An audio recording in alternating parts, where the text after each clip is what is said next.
Je souhaite tout d'abord remercier mesdames les coprésidentes, Annie Cararetto et Myrtille Bondu-de-Grise, et l'ensemble de leur équipe pour leur invitation à cette conférence de presse inaugurant le mois anniversaire célébrant les 60 ans du planning familial de la Gironde. Remercier aussi la ministre de l'égalité entre les femmes et les hommes et de la lutte contre les discriminations, madame Bérangère Couillard, qui nous honore de sa présence, ainsi que l'ensemble des élus, citoyens et citoyennes mobilisés en cette journée internationale du droit à l'interruption volontaire de grossesse. Cette journée internationale de mobilisation est plus que jamais essentielle, alors que l'accès à l'IVG est menacé dans un nombre croissant de pays de par le monde auxquels l'Europe ne fait pas exception. Je ne vais pas à nouveau citer Simone de Beauvoir, beaucoup l'ont fait avant moi, mais cela me fait dire que son alerte est finalement partagée unanimement. Face à cette situation, face à cette alerte qui est plus que jamais actuelle, il est urgent que ce droit des femmes à disposer pleinement de leur corps, gagné de haute lutte, grâce aux mobilisations féministes, soit reconnu comme un droit fondamental partout et tout le temps. La nécessité d'empêcher quiconque dans une offensive réactionnaire à entraver l'exercice de ce droit fondamental me semble être une évidence largement partagée entre nous. Et c'est pourquoi je pense que la constitutionnalisation du droit à l'IVG devrait représenter une priorité politique.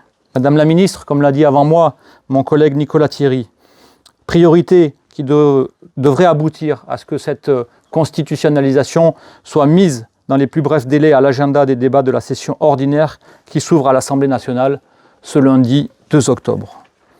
À l'occasion de cet anniversaire, je souhaite également saluer le travail global et essentiel réalisé par le planning familial de la Gironde en faveur des droits à l'éducation, à la santé sexuelle, à la contraception, à l'avortement et à la lutte contre les violences sexistes et sexuelles. Son action sur notre territoire est fondamentale alors que la Gironde compte parmi les départements comptant le plus de morts violentes au sein du couple. Je voudrais rappeler avec gravité ici que dans le département, ce sont 6 féminicides qui ont eu lieu lors de l'année 2021. Mais la construction d'une société féministe et émancipatrice ne peut reposer sur le seul dévouement des salariés et bénévoles des associations et nécessite la mobilisation de la puissance publique, au-delà des discours, au travers de mesures concrètes et de moyens financiers à la hauteur de l'enjeu. Les associations demandent à ce titre depuis plusieurs années une révolution budgétaire et l'investissement d'au minimum 1 milliard d'euros pour pouvoir lutter efficacement contre les violences sexistes et sexuelles. Alors que les discussions budgétaires s'ouvrent à l'Assemblée nationale, je profite donc de votre présence, Madame la Ministre, pour vous faire la demande formelle des moyens que vous vous engagez à mobiliser pour cette grande cause du quinquennat, qui me semble toujours et plus que jamais d'actualité. Je vous remercie.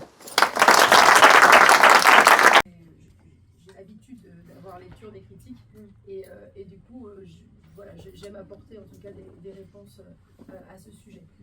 En effet, encore une fois, on regarde beaucoup notre pays voisin, l'Espagne, sur la question du milliard. Je tiens à rappeler que l'Espagne parle d'1 milliard d'euros qui du coup proviennent de politiques nationales mais également de politiques locales. Et l'engagement qui a été notamment pris, c'est de faire un budget genré. On va faire un budget sensible au genre à partir de 2025. Je dois m'assurer de sa réalisation avec le nouveau ministre du budget, Thomas Cazenave, je le dis comme ça parce qu'il est local. Voilà, je vais vous assurer qu'il soit aussi sensibilisé, même si je le sais, vous le reconnaîtrez. Et l'idée, c'est de pouvoir avancer sur cette question pour savoir en fait comment aujourd'hui est réparti le budget en faveur des femmes dans les différents ministères et d'apporter à ce que toute nouvelle loi soit en fait équitable en termes de budget pour qu'on ait vraiment une égalité entre les femmes et les hommes. C'est très intéressant de faire cette part-là et ensuite de voir réellement ce qui est mis en œuvre. En ce qui me concerne, le budget il a doublé depuis 4 ans.